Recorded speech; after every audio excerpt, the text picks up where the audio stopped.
So far we've kept it pretty light, and you've replaced some sticks, some levers, some buttons, even installed the Brooks wireless board, which we just did in the last video. Now that we're in the intermediate series for the next 3 videos, we're going to be doing a lot more casework.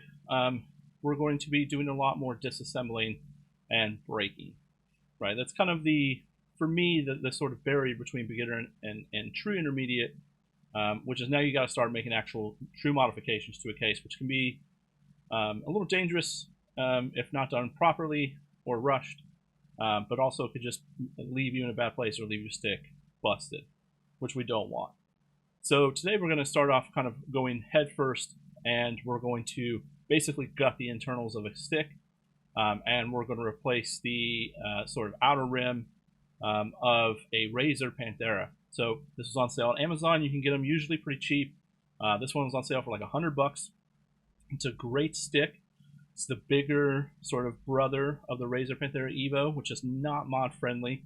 The Panthera, though, itself is mod friendly. It's very easy to kind of get in and get out. But what we're going to do is we're going to take the whole top panel off, because we're going to take it from a stick. We're going to make it a hitbox. That's right. Let's get started.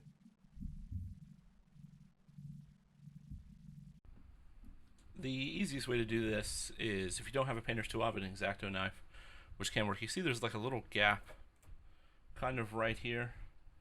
Kind of get in to that gap, and then see you can kind of get underneath it, and then kind of slowly but surely go along, putting pressure in, and then just keep doing that, and it'll kind of come up as you go. Just slide it in there.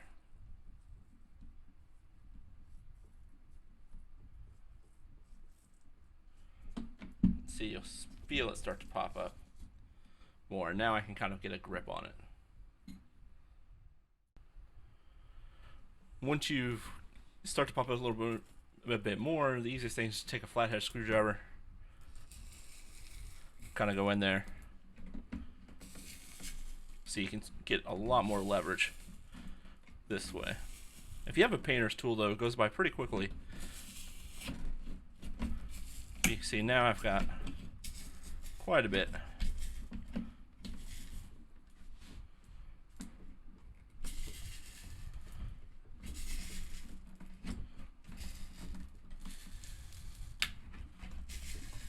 And this is just a process of working, getting it in, and moving it around. So just be patient. Just a little bit of work, and that's it. We got it off. And you'll see some residue, and if you want, you can take the residue off. You know, use like rubbing alcohol or something. It's very sticky, but even with this is why a lot of people use a hair dryer, because if you heat this up, you won't have as much residue left over. So however you want to remove that, it's kind of up to you. And if you don't want to, you don't have to really either, because we're going to be replacing this panel pretty much anyways.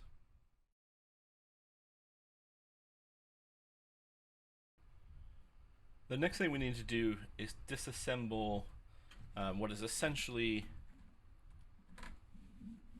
the touchpad and functions bar here. So if we flip it over, it's this here. You can see these wires hooked in here. So we're going to be unscrewing these holes here and taking this out. So go ahead and follow that direction, do that, and pop this off.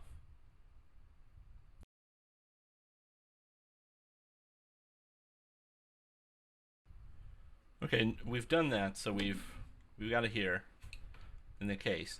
Now the next thing we need to do, according to the directions, is this, which is disassemble the left hinge, which is here. And you can see there's 3 screws here they want us to take off, and then there's a hidden screw, it says, and you can sort of see it down here. You see that right there? It's kind of in the casing a little bit. So we're going to take these 3 off. We're going to push this back. We're going to take this screw out so that way we can get it all done. So let's do that.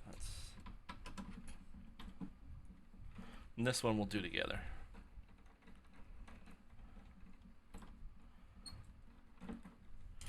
Because like you, I'm doing this for the first time. So putting my screws, making sure I know where they are. I like to use different little cups.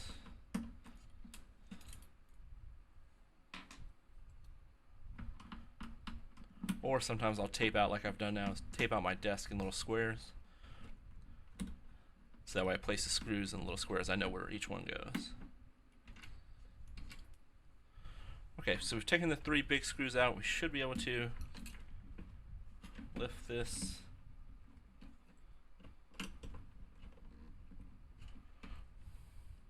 out. So it just pulls up. So if you kind of grab both sides of it and then just kind of, or get your finger stuck in there, just kind of pull it up.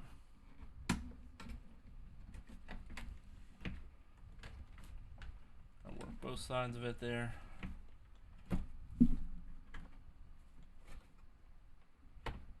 There you go. See, it pops out. Boom. And now we can get that hidden screw.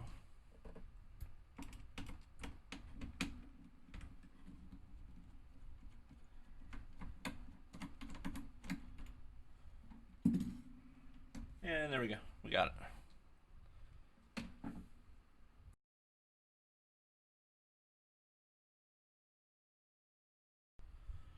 It's not clear exactly what that hidden screw is doing. It must be related to something on the top panel, this, that we need to get rid of, because now the instructions basically want us to reassemble what we just did.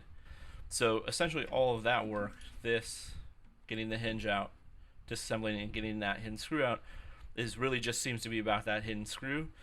So now they want us to basically put everything back and then reassemble the hinge and the touchpad and functions. So basically reverse everything you just did now, but leaving out that hidden screw that we just took out.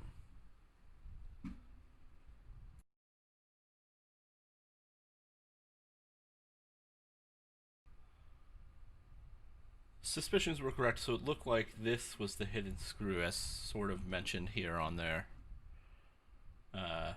instruction. So it looked like we needed to get rid of that so that way we can get rid of this plate. So this is what they want us to do now, which is disassemble the stock inner panel by extracting the highlighted screws. Taking note of these latch screws, these ones too, these two here, as they will disassemble the lid's latch assembly. So let's go ahead and take these screws off. So you have 1, 2, 3, 4, 5, 6, 7, and 8. So go ahead and remove those.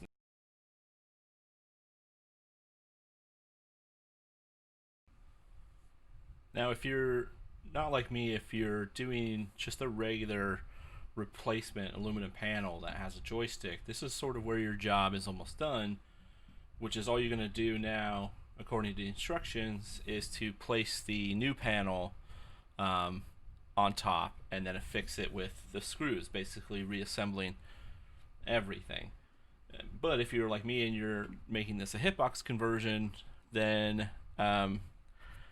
your job isn't done. You've got quite a bit more work to go. Okay, so what we're going to have to do now is there's going to be a little bit of cutting because there's some PCBs. Like if we pull this off here,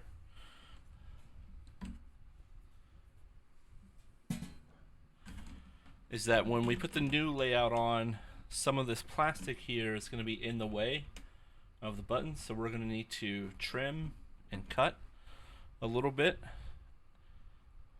and then we're going to need to assemble the SOCD cleaner, and all of that. So we've got a little bit more work to do. So the first thing that we're going to need to do is kind of check this out real quick, which is looking at where exactly we need to cut. So let's do that. So let me grab the panel and then we'll get a good look. Let me zoom in here so you can kind of get a sense of where we're at. So you can see there's a little bit of extra plastic here. See where the case is. So for the hitbox conversion, in order to get the button in, you're going to need to remove, right, or cut back this plastic here. Now, if you have a Dremel, this is a super easy job. I'm just going to, no, you're done. If you have a heavy file, you can also just kind of file that back. But if you're like me, you don't have any of those things because, well, I'm a failure and I'm too cheap to buy a Dremel. You're gonna have to come up with some inventive ways in order to cut this plastic back, and it's a little thick, so this isn't just gonna be something that's really easy. So what I'm gonna do is I'm gonna use an X-Acto. I'm gonna kind of like trace where I need to cut and get this, and then use sort of a combination of X-Acto and a little bit of a needle nose pliers to kind of pull and chip away these pieces of plastic until I've got enough room where I can get a button in there. So I'm going to do that. You need to do whatever you need to do in order to get that done, and then we'll come back for the last parts. The best thing to do as you're sort of going along and you're cutting is to see how far you need to go, is to get the panel back on, and then just try to pop a button in there and see if mine goes in. So I've done enough, and really all I did was take an X-Acto knife and kind of slowly cut and scrape, and then use my pliers to kind of pull a few pieces off here and there. And it really wasn't that much. To show you kind of.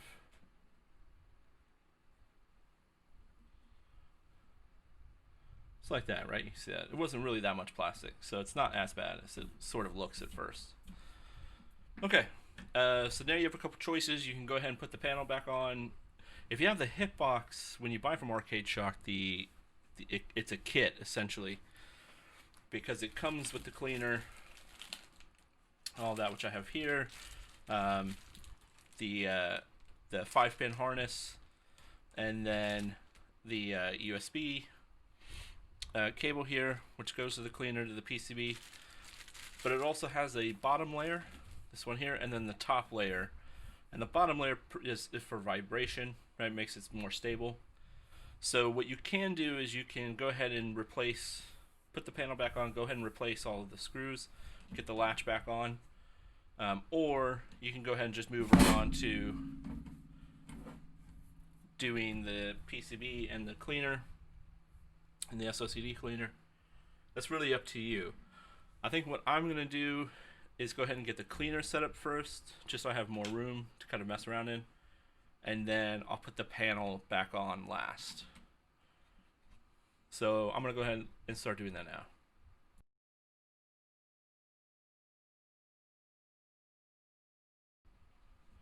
First thing we're going to do is take off the housing for the PCB. So you see it has some screws here. So we're going to take this off and pop this out.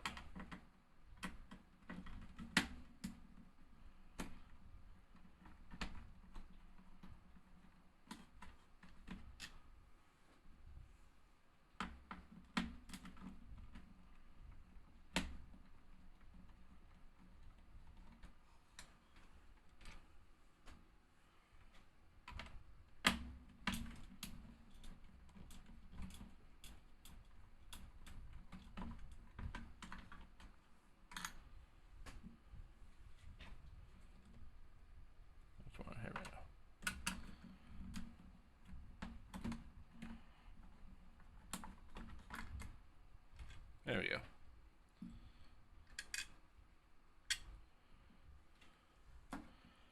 Now, for installing the cleaner, what we're looking for is this right here. This USB pin, because this is what's going to power the cleaner. These are the USB test pins. So looking at the instructions, kind of following them, if we have the cleaner here, we're going to, it looks like, connect the 5-pin to the cleaner, and then we're going to connect the USB harness, and then we're going to connect the Hitbox harness to the board. And they've given us these little feet, which are nice. We can put in. They've got little adhesive pads on the bottom, so we can install it right next to the board.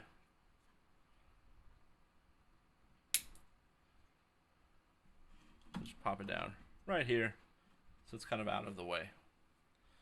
All right, so let's start connecting.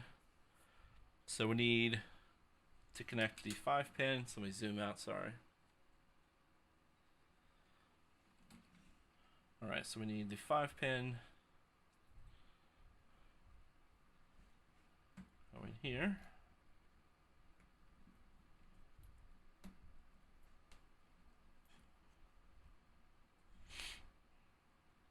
And then, so I kind of want us to sit this way, which is fine. Do that.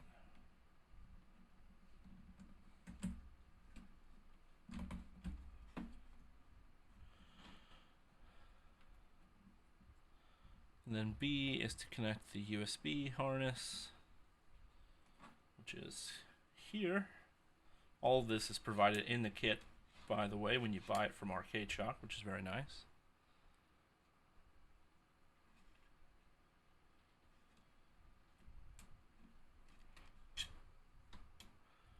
And then C is the Hitbox harness.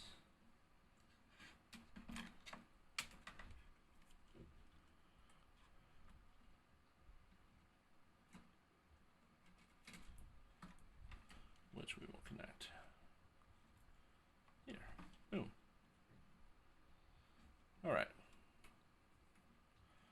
So I'm going to go ahead and take these adhesive pads off. Get the board. Stuck my finger. Board, kind of how they have it here. And just get it down. Boom. All right, I'm going to move the Hitbox cables off to the side, and we're going to plug in. Let me look at the.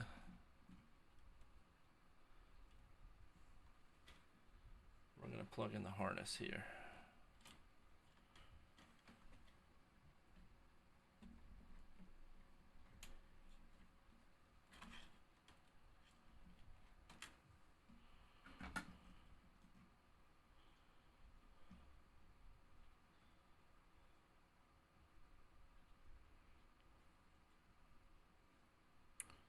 All right. Perfect. Now what we're going to do is go ahead and put the enclosure back on, because what we can do essentially is kind of drape this over here.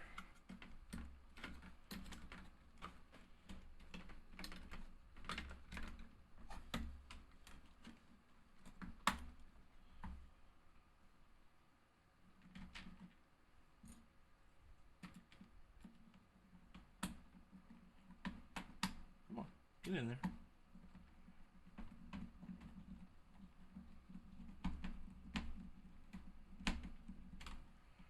And then we'll just get that back on. And then once we've done that, last step is putting the panels back on top.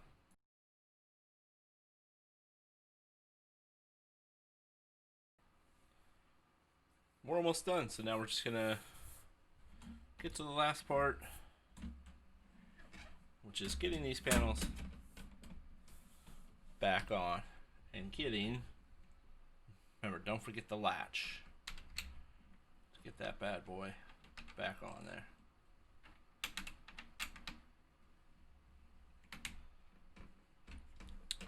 So let's go ahead and start and doing that. So remember, you got the screws here, the latch screws. So get those all in, and then once we're done, we'll put the buttons and connect them, and then we'll be done. Before we finish up, one thing I want to notice or want to show you is that if you have the Hitbox like me, you have a bottom panel and a top panel. The bottom panel is the only one that has the screw holes for the latch, so you'll have to get the 2 screws to go in and reassemble the latch first before you could finish adding on the top layer, you see, which doesn't have any latch screws. So get those in first.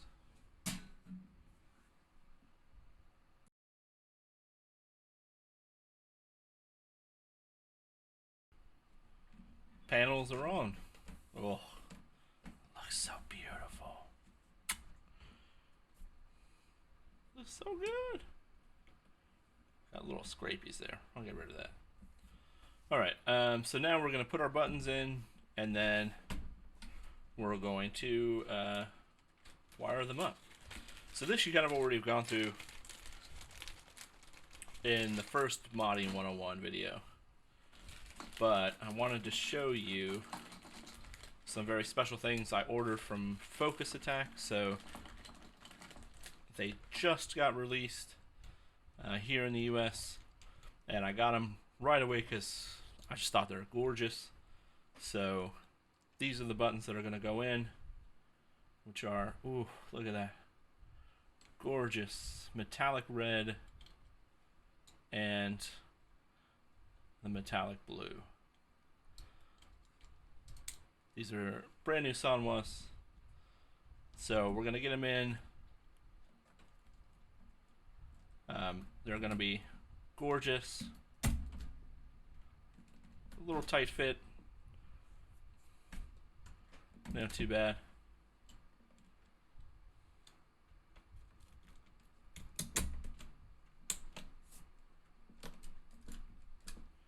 Ooh, ooh. Look at how good those look.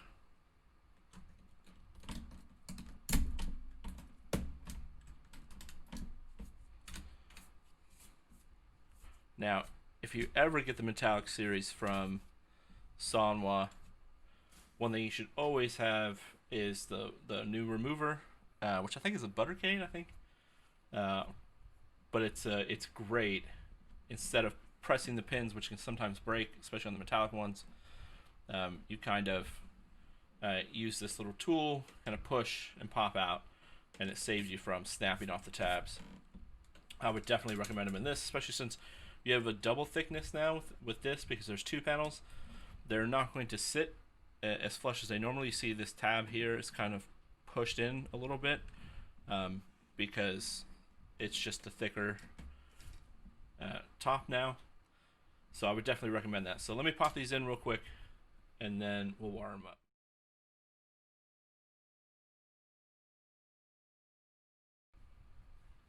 Just look at how sexy that bad boy is. Ooh. Perfect. Now, really just need to wire.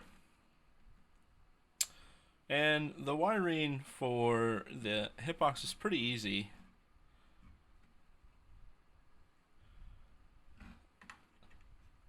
Red is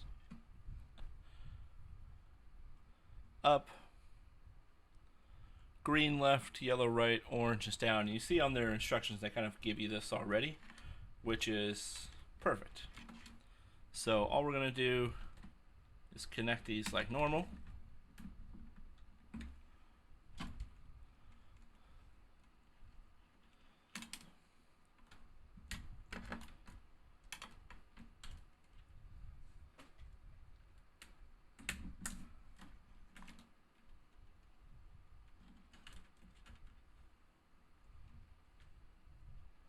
Orange is down. And yellow is right. Get it there. There we go. And then the cool thing about this is that they have a daisy chain for the ground wires, which is really nice, makes it really easy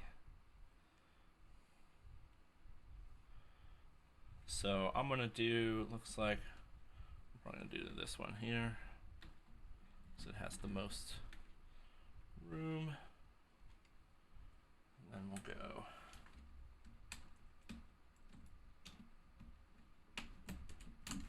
here.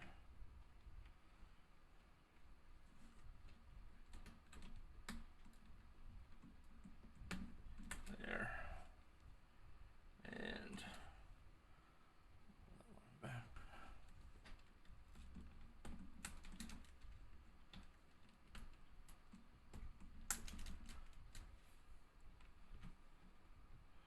Make sure they're on there.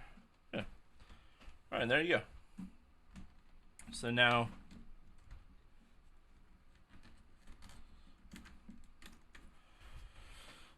the actual directional buttons are wired up. Now you just need to follow the pattern that is still on your Razer to wire up these buttons, and then you're done and play it. So that's it. I hope you enjoyed that. I hope this helped, because frankly I found their instructions a little lacking, and I wanted to make a video showing everybody how I actually went through doing this. It feels a little bit heavier, it definitely feels sturdier, it's nicer, and I just love a hitbox layout. And I gotta tell you, the engraving they did and what they have for some of the Street Fighter characters is gorgeous. So this is my new Zangief stick. So thank you very much, Arcadeshock, for doing this. You know, I'm glad you're offering these services. This is really great, and thanks to Focus Attack for shipping out pretty quickly these gorgeous buttons. I'm in love with these metallics. These are nice. All right, I'll see you guys next time for our next modding 101.